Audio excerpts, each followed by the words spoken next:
Mr. Cecala, thank you very much for having the time to talk to us. It's wonderful to be here. Thank you for having me. Could you please tell us a little bit what's the Dream Exchange?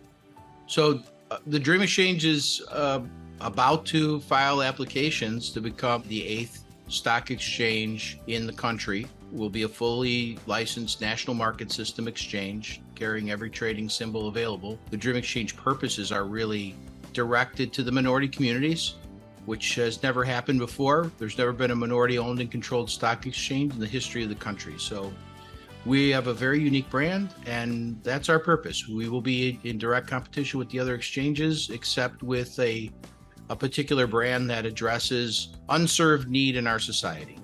Right. Are you telling us that this is sort of a NASDAQ, an NYSE? What's the comparable to your market? I think a lot of people think of the stock market as a stock exchange.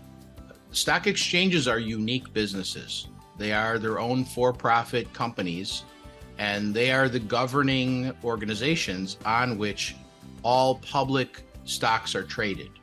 So we will be in direct competition with the New York Stock Exchange, the NASDAQ. Most of them have been broker-dealer owned, or they've been owned by the people who actually are participating in the stock market. Today, this will be a historic event where private individuals from minority communities will own a stock exchange dedicated to the purposes that our brand is, which is uplifting the minority capital markets and getting minority participation in the public capital markets with public companies.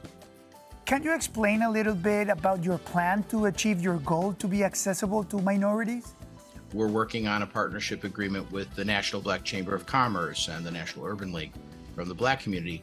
And really what our focus is to be organic to the community. Raising money in our society, private money, venture capital money, it's very relationship driven. So if you've got good relationships, you can raise money for your company. On the other hand, the American investing public is allowed to invest as long as the company can register and list its shares on a stock exchange.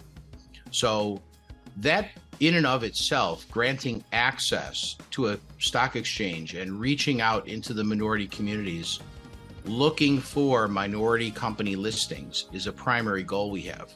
Would you say that the Dream Exchange is something secure, is something where Hispanics can do their investments? So the company itself is, by registration, obligated. We're directly regulated by the SEC. We're obligated to follow the national market system rules, fully compliant with all the same rules and security that the New York Stock Exchange is obligated to follow. Mr. Cecala, thank you very much for having the time to talk to us. We really appreciate it. Thank you so much for having me, and I look forward to coming back with our next milestones.